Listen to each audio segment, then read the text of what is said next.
Oh, there is a boka on my screen. How did she get here? Must be a mistake. Not mistake, not mistake. I'm awesome. I have no idea what anyone do. I guess we're gonna react. You see how hyper I am? Oh, I saw this. Yeah, there's a lot of hope for new Rooster Teeth, by the way.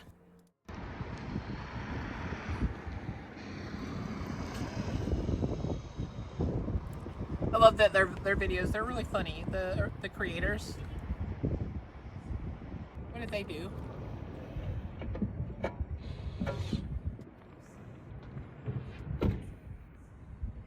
Burnie, what did you do?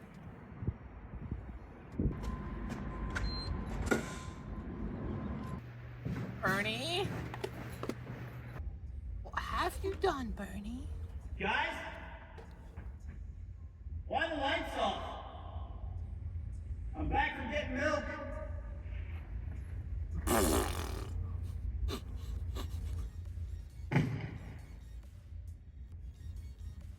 What the hell happened?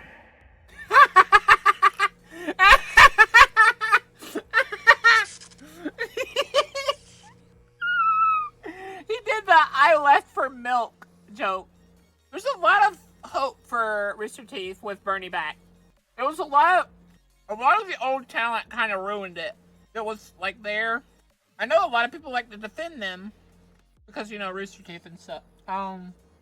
Because of Ruby and stuff. But kind of, people don't realize they had a lot of people in them that were not great people. And a lot of Burnie's friends that did still work there weren't allowed to do the stuff they wanted to do. Whereas now, Burnie's back.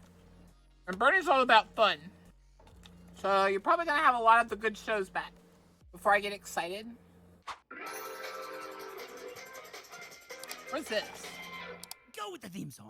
Hey! We're recording the podcast! Shut up! Well, good morning to you, wherever you are, because it is Morning Somewhere! 42525.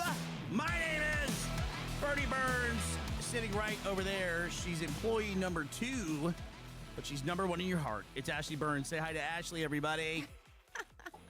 I appreciate.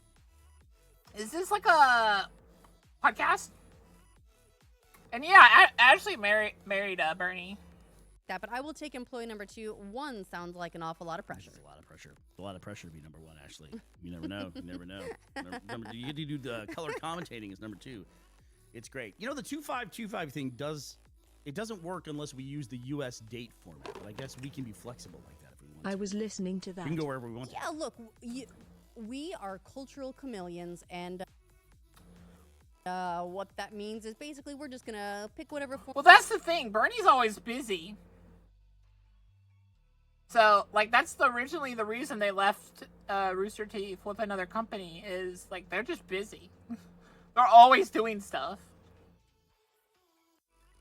I get surprised the man... Like, the man must eat a lot to stay like that, because... That or he's secretly got one of those super bods, you know? Random noises. Freak you! But, Burnie is always doing stuff. So it makes sense. But also it shows that he's paying attention to Rooster Teeth because he came back right near the end. Like, save some of the shows and stuff. And then he came at the end, again, to save it from being, like, shut down completely. Yeah. Format feels right for the day, and today 2525 feels right. Yeah, we'll just do whatever makes us sound smart, right? That's it.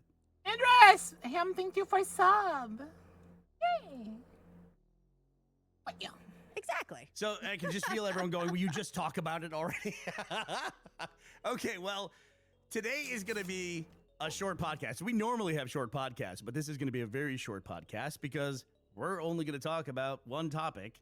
And if you are listening to today's episode, you probably only want to hear about one topic. And that is that we have acquired Rooster Teeth. Now, really quickly, I want to say here, we is a term that can encompass a lot of people. And there were a lot of people who worked at Rooster Teeth. So when I say we, I mean the people on this podcast. It's me and Ashley. So, Yeah.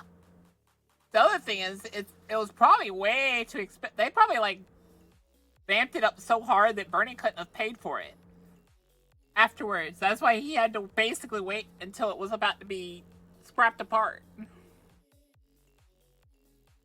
Probably hurt his heart just watching it like die like that. God damn it, you're adding an ad. People.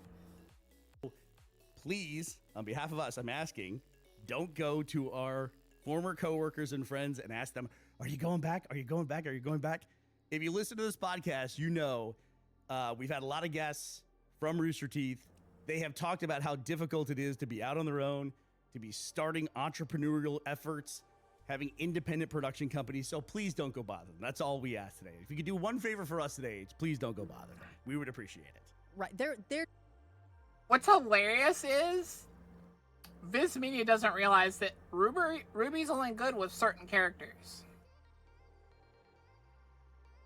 So that's dead. That's dead in the water.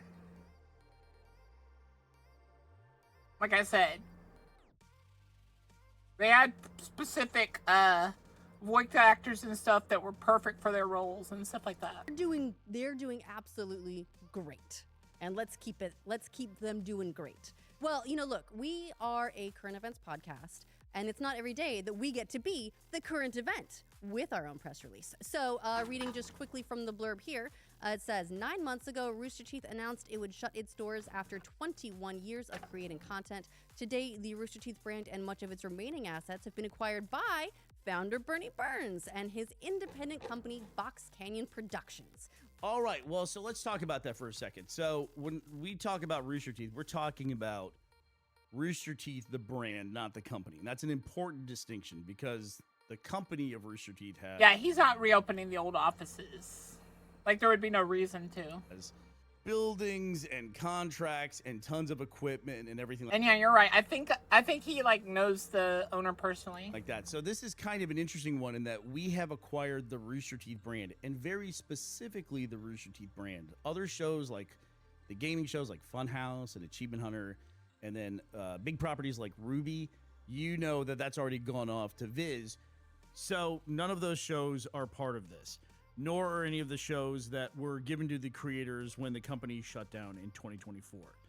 Our focus in this acquisition was the Rooster Teeth channels, meaning the website, the YouTube channel. Yeah, that's what I figured Burnie went for. Like, he had to wait for it to be just that because it was probably super expensive. Plus, like, if you buy all those other brands that Burnie wasn't like fully aware, like a part of, he'd just be super busy again.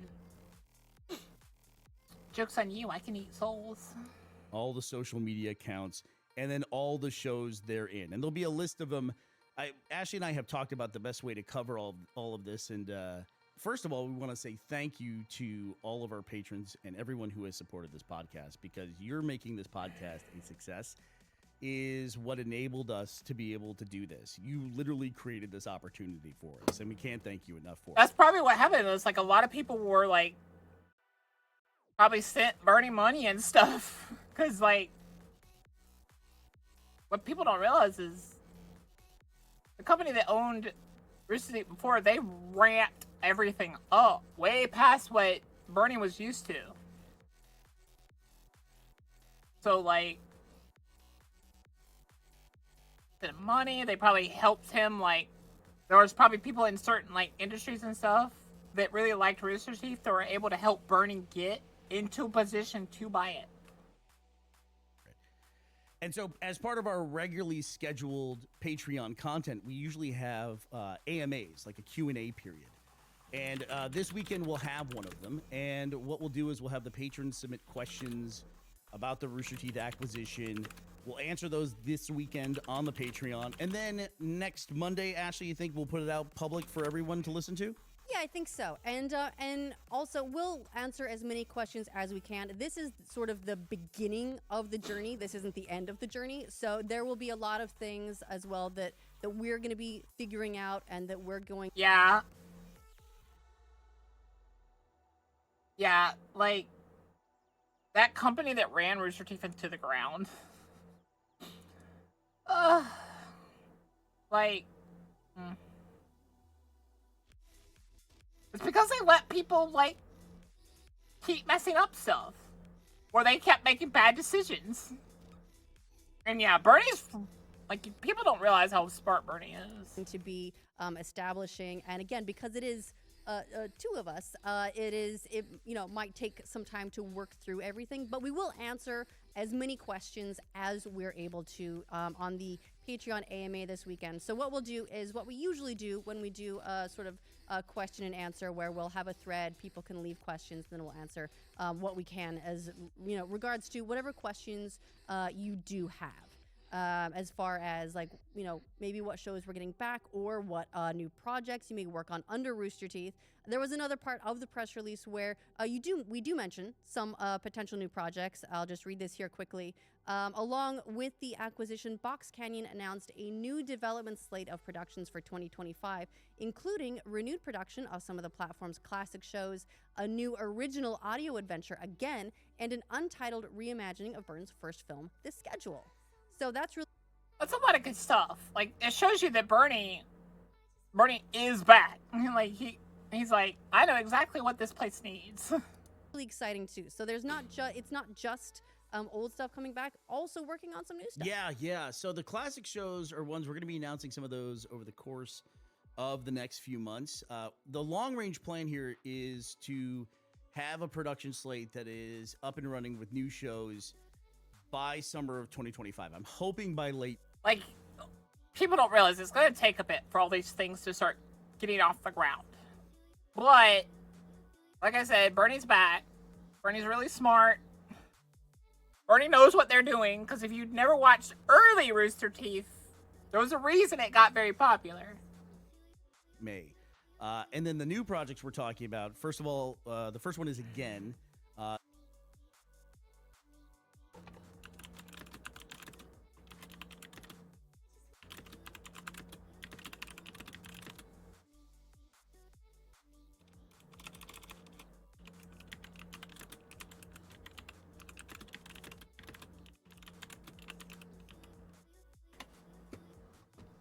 Wagon. If you Wagon, liked hi, Day sorry. I 5 saw you from sat Rooster in Teeth, Discord very chat. much in I'm that back. vein. It's a project that I I've just worked on. needed sleep. You probably might have even heard me talk about it occasionally. But it's a project I'm really excited about. Happy to be putting that into production this year. Very excited about it. The other one is a reimagining of The Schedule, which is the first movie that I made back in 1997 with Matt Hullum. Once again, not part of Rooster Teeth. He has his own company now, and we're going to partner together on a production for a reimagining of The Schedule, which is great. Because Matt's coming back for a bit? That's nice. over the decades that we've been talking about that property, it's turned into an entire universe, and I can't. Like, I'm probably going to get a lot of hate for this, but Ruby died after its original creator died because they changed stuff that he would have never have changed. People don't realize that. So yeah. Wait to explore it. It's going to be an absolute blast. Yeah, and so the theme of this, a lot of this is sort of the passion projects, right? Like things that you're excited to be making, and that is all in line with something we talked about. Ruby was died the day that the original creator died. Like, they didn't listen to half his stuff. You know they didn't, because Pyrrha wasn't actually supposed to die and stuff like that. Earlier this year on the podcast, which is the vision of de-shitification Right, of our corner of the internet. Yeah, they're literally mean it. They're de-shitifying a lot of stuff. Is really just chasing passion projects, things that we're excited about, things that will sort of add positivity and happiness to the world. And I learned about the term enshittification. I know it's been around for a while, but if you listen to the podcast, you know that my son taught me about this term. And boy, it really hit for me last year because of everything that was going on with AI, everything from like generative content all the way to like AI. This is what I've had. This is the problem I've had with some people that champion AI. It's not being used correctly. Ergo, it should be completely eradicated from the art part of the industry because it's adding nothing. Could it add something good? Yes, but it's not. And we're letting people that are not using it in the right way, like, just run rampant. Like, taking people's voices without their permission. That's ruining people's jobs. Taking pictures, stealing people's, like, all of people's art to make your own art. That's making it way harder for artists to get anywhere. It's already, like, a super difficult, like, you gotta have a true passion for art to go into art of any kind as a job. Because it's so difficult, like, to get people to like your art, to get people to pay for your art. So you letting AI into the art and, like, music part, like, I'll say, from what I understand of music and stuff, it seems to help it a little bit. I don't like AR music. I can usually kind of tell. Like, there are certain beats and stuff that AI just loves to use for whatever reason. Like, no one could explain it to me. Yeah, that was the problem about the Ruby thing, is, from what you're saying, yeah, they knew about it, but here's the thing, they kept going with fan expectations and stuff, which ruined a lot of the choices and stuff, and, like, made certain things in the story not possible to do later. There's a reason why people don't post it like they used to anymore. Yeah. Like, I hate to tell this to people, but Bumblebee was never a thing. Like, is it cute? Is it adorable? Yes. I agree. I like it. But it was not canon in his original story. And stuff like that. Yeah, Rooster, DeviantArt completely died as a site because of AI. Like, people don't realize how destructive it is to the art and, like, voice industry. And we're just letting it happen. BTW, hate to go off topic since I'm making more work for myself, but did you see the inside of Boka's mind bit a few messages ago? Yes, I did. And fuck you. Influencers and just not being able to tell what's going on the internet and constantly feeling every single day that the internet is getting worse. And so our plan for 2025 is to de-shitify our little corner of the internet. And this is one of the first steps that we're making. And I bet you anything, Rooster Teeth's gonna have, like, a little standard rule. No AI. Because, like, as much as you want to champion new things and champion new technology and, like, see the good stuff that AI can do, the problem is not a lot of people are using the good stuff. And then, like, when you look at, like, some of the stuff it has done, that stuff isn't good either. Like, everyone likes to point out, oh, it's super good for medical. Have you heard recently how it was found out that it was actually very bad at making good decisions when it came to medical stuff? Like, it does not have the empathy radar on it. So, yeah, champion that AI somewhere and see how bad, like, our current medical industry gets. Do that. We've been telling the audience now for about a month, actually. We have some announcements coming up. And I guess we decided to start with the small Boka, one to avoid first. the comments you know are coming. Yeah, look, Specify baby generative steps, art right? AIs, Baby two steps. AIs, Yeah, a good baby lord. steps. Don't worry.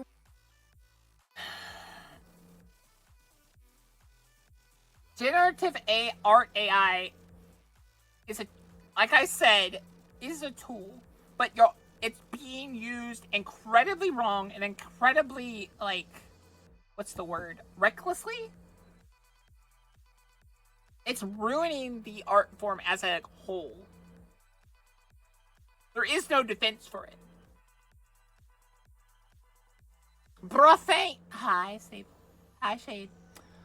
But I love some of the stuff that's created with AI. But there's no proof to me you didn't steal tons of people's art to create that. So I can't defend it. Because I know a lot of artists. I have a lot of artist friends. And all of them see the pain that it's going to cause them later down the line. And it's already causing them. Yeah, AI was meant to give you ideas. You're not supposed to use it as the idea. You're supposed to use it as a stepping stone. Human ingenuity and imagination is much better than AI. But you don't realize, AI was there to help you. It is not there to be the product. It is there to support you. To make you go higher. Because it gives you, like, new ideas that you probably didn't think of at first. Like, we could have so much crazy art. But we're sitting here reposting hashed up art and, like, stolen art and stuff. And we're letting bots run rampant. We're letting the internet get destroyed. We need to start reporting bots. Start, like, calling out AI more. Like, stop using it. Stop using it for the content. AI should be nowhere in your art except for, like, slight touch-ups and stuff like that. To take the words of a once great Francis, AI was meant to serve man, never rule over us, lol. Yeah, and we're basically letting it walk all over us. Because we're letting people use it in ways that it's never meant to be used. And get away with it. Like, that is why I have a hard stance against AI art in my channel. Like, I don't care how great you think it is. I will not accept it if we do, like, AI, like, if we do, like, art, what is it called? Art challenges and stuff. And, like, where I give a lot of money and stuff away. Yeah. AI it lacks imagination. It lacks meaning. Stop looking at the art that's in museums now where it's just a freaking banana on the wall. That's not art. That's pompous and unintuitive and pretentious. Art was never meant to be that. Good art has passion and imagination and heart in it. I can see when art is not, like, of those things. That's why I don't go to museums anymore and, like, art districts anymore, because 90% of the stuff is just, like, I put a few plate spatters on the wall and then put a banana. It's to show it. The meaning behind it is that it's a play on today's, like, corporate industry and stuff. Like, no, shut up. We'll get to the big ones. I like we went on a tangent about AI. But this is an exciting baby step. You know, it's an exciting start. Yeah, and I'm sure you can tell just from the tone in our voice how excited we are. This has been a long process for us. I'm really happy for Burnie and Ashley because they are two very smart people. I've known for a while that Burnie didn't kind of like where Rooster Teeth was going and wanted to go back. There is a lot of work in front of us. A lot of work. As I'm sitting here in this living room. Yeah, that is why I personally get connections with these artists. That's why I love to work with Ash. I love to work with Gebs. I love to work with KB. She's amazing. If y'all like those emotes, she made those by hand. Like, I get to see her work in progresses, and they're amazing. And here's the thing that'll really get you, like, a lot of artists will love you for this. Try to get your art commissioned as early as possible and give them time. Don't set deadlines. if you know the artist and how they work, don't set a deadline. Because all you're doing is rushing the artist, rushing their work, getting a lesser quality than they are capable of. Like some artists, they can deal with the timeline and they won't affect their work. Would the word art on a trash bin with a finger on cartoon lips symbol be art these days because art reversed is tray and the symbol could mean SH so it would say trash? Yeah, basically. Oh, do you need Vase? Not Vebe, the actual VTuber, but Vase. I'll get her link. If I can. Wait a sec, I have streamer mode on. Let me see if I can grab her link when I do this. Her name is Kbecca. I always call her Vay for some reason. She's amazing. I am surrounded by hard drives with literally 2 decades of content on these hard drives. And I'm going through an archive process with it right now. That's just to get basically to the starting line. Yeah, like, that shows you how dedicated Burnie is to Rooster Teeth as a whole. He's doing, like, the super grunt work. Like, I have to go back. Like, establish all these things. Get these things, like, archived and stuff. So that I know what we've done and I know what we can do. And after that, the real work begins. But I have to take this moment and say thank you to everybody, especially the people who support this podcast, for getting us to this point. Yeah, because Kbecca's there's amazing. You guys gotta follow so Kbecca. much work involved. She sometimes streams, like, her making her art. You get to see some of my emotes and stuff early sometimes when I start getting them work done. Getting to this point, I'm so excited. Because she has I know this was a full short authority podcast, to stream but this like stuff. Ashley said, we're going to be doing an That's probably the other reason she gives me a big discount. AMA this week. It's because I'm like, I let her have almost no, like, deadline half the time, and then I let her stream it because, hey, it's her art. Like, yeah, I end up owning it, but she drew it. Weekend. So She should be able to make money on top of that. if you're a member of the Patreon, please submit a question. And if you want to, you can go like hit up a patron and say, hey, ask this question for me. And They do watercolors sometimes. You gotta see all of their art. I think watercolor's her favorite. Because it's like the most prominent. then that'll be available to everyone on Monday. Thank you, everyone, for all your support over the years. We really appreciate it. This is a huge day for us. Thank you very much. I know about this Thanks site. for tuning into this podcast, and thanks for supporting us. And if I may, I'd like to offer a special shout out to 3 of our Scottish Wildcat patrons, to the blood. Alright.